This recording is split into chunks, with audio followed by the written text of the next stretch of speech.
On June the 1st, I wrote a story that I loved writing. It's called The Girl Who Drew the World.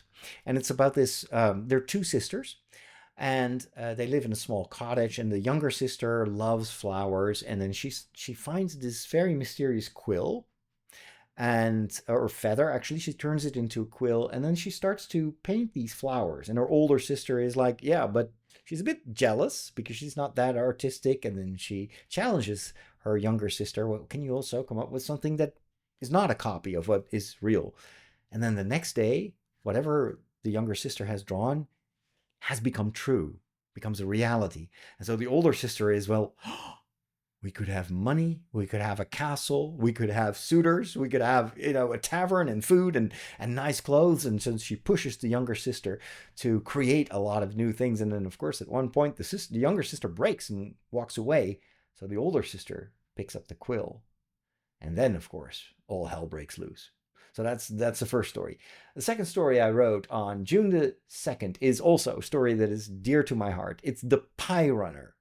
It's a story about a young boy in Ireland who is running because he loves running and he's very good at it. And he is helping an older baker, or a woman baker, and her knees are troubling her. So he does the deliveries of the warm pies, and everybody is of course happy to see him. It's like the pizza deliveries today. You're like, you hear the bell and you're like, oh, pizza.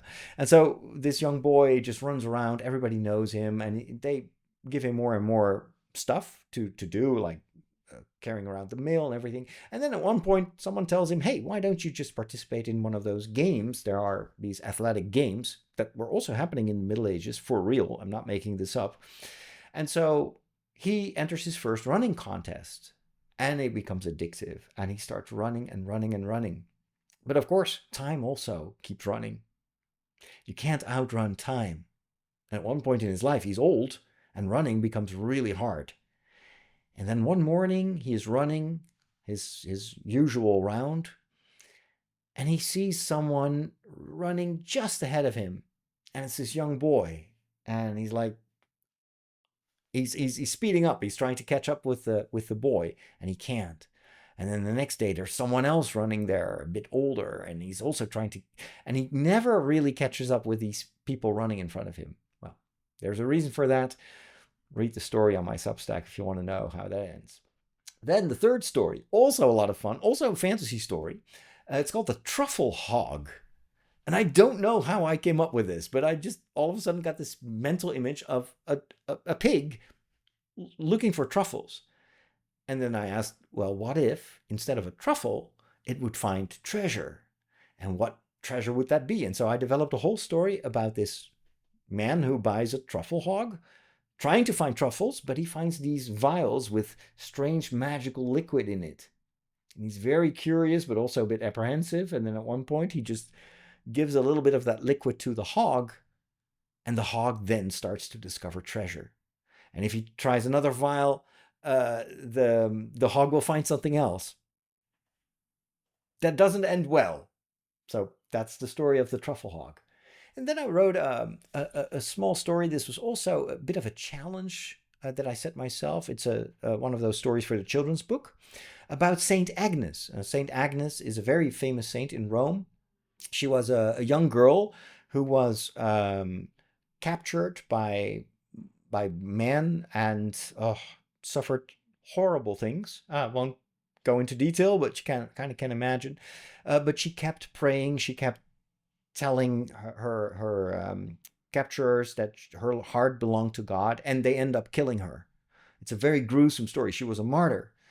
And today there's still a church that is dedicated to her memory and sisters, and every year they bring 2 lambs to those sisters, and they're sheared, and that wool is used to create these insignias that archbishops wear as a sign of them being a shepherd.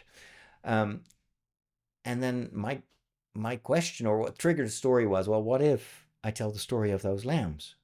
And then I wanted to tell the story of Saint Agnes as well, but it's for children, so I cannot really go into the gruesome details. So how do I honor the story of Saint Agnes but write it in such a way that children can understand what's going on without being overly, traumatized by the story. Um, I think it turned out well. So it's called Agnes and the Little Lamb. And then the next day, as a contrast, I wrote The Leech. And it tells the story of an old nun who lives in one of those Irish monasteries. And her entire life, she's been a caretaker. But then one day, there is this young woman that shows up. And what is immediately strange is that the woman is completely soaked, as if she's been underwater, which in fact is exactly what happened. So she was traveling, she tells the sister, and she had to cross a river, but the river was much deeper than she anticipated. And then when she stepped out of the river, she felt very sick. The sister examines her and at first can't really determine what is going on. And so she tries a potion, but the potion doesn't help. And then she examines the girl physically, and she discovers that glued to the back of this young woman is this leech. It's not a small leech, no, it is as big as a hand. And it's pulsating, and it's just draining the woman of energy. Now, I told you this was a scary story.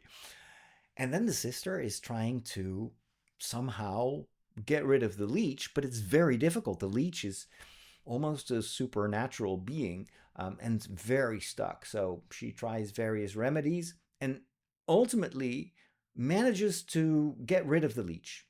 You have to read the story to know how. But then this young woman keeps returning to the monastery, and she gets very leechy.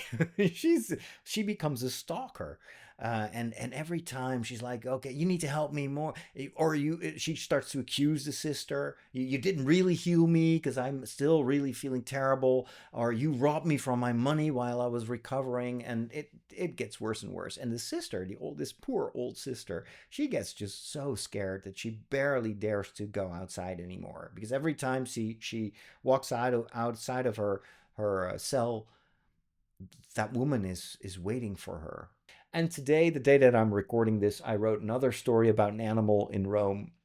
And this is a story of this tiny little elephant that was immortalized by Bernini as a statue, a marble statue, very close to the Pantheon in Rome. And the statue of that little elephant has a huge Egyptian obelisk on top of the elephant. It's a very weird statue. And I always wondered, because I studied in Rome, so I saw it a lot. It's like, what? Why? What is the idea behind this thing? Now, apparently, it's just a symbolic thing of basically the elephant stands for the progress of Christianity, and the obelisk for the pagan religions that were then kind of superseded by Christianity, something like that. Not a very compelling story. And so I figured, well, you know what? It's time to tell the story of that little elephant. And so I wrote the story Hannibal's Last Elephant, connecting it to the famous story of Hannibal, who crossed the Alps with all these elephants to scare the Romans. And he wanted to go to Rome, never got there.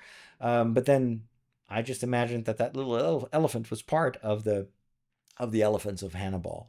And I'm very happy with the outcome. It's a charming little story. So go and check it out. Again, the address is fatherroderick.substack.com.